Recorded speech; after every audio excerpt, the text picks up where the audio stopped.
In chapters 10 to 13, Paul is very fearful for the Corinthians. Fearful because they were in danger of being influenced by people who did not have their good at heart. They were being led away from the simplicity of the gospel by people who were far from sincere. Today we're going to read in 2 Corinthians chapter 11 verses 1 to 6.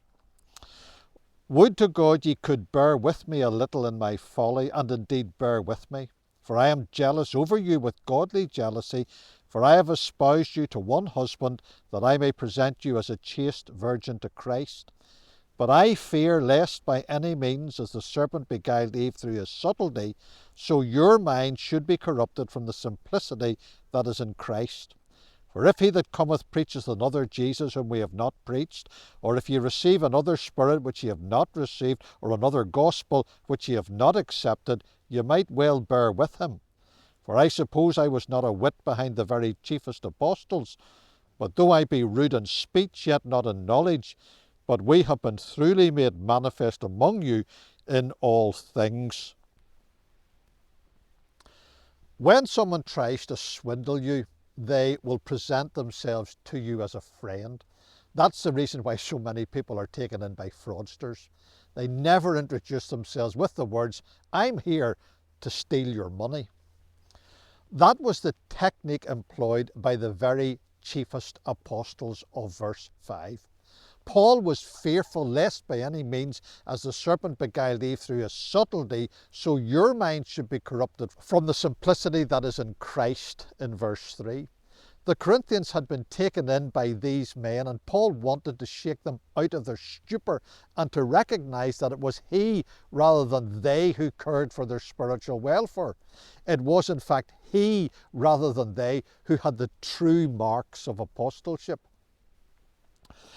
So to do this, he employs a method that he would rather not have employed, but it was a method employed by the false apostles that the Corinthians had responded to for the worse.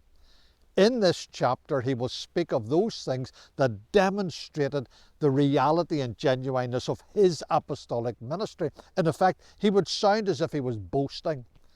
Generally speaking, it is a foolish way of acting, but their churlishness had forced him into this position. He writes, would to God ye could bear with me a little in my folly, in verse 1. And he repeats that later in chapter 11. In the first 6 verses of this chapter, Paul explained to the Corinthians that he didn't want them to be beguiled in verse 3. In the following verses, he did not want them to be burdened. I have kept myself from being burdensome unto you, he says in verse 9. And then he did not want them to be brought into bondage. If a man bring you into bondage, he writes in verse 20. Now we get a sense of Paul's genuine care for the spiritual well-being of the Corinthian believers. I am jealous over you with godly jealousy in verse 2.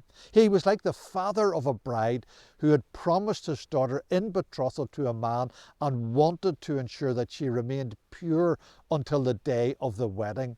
He wanted to present you as a chaste virgin to Christ in verse 2. They might think that he was rude in speech, verse 6. Sometimes children like their parents to be a bit more polished than they are. But he had something that the super apostles did not have. Children know that parents genuinely care for them. And the Corinthians ought to have known that about Paul, because we have been truly made manifest among you in all things, he writes in verse 6. In that sense, he could claim, I was not a whit behind the very chiefest apostles in verse 5, the super apostles. I hope that we all have the blessing of our fellow believers in our hearts, and that we are not more concerned about our own status among them. Think of others rather than thinking of ourselves is a good Christian maxim.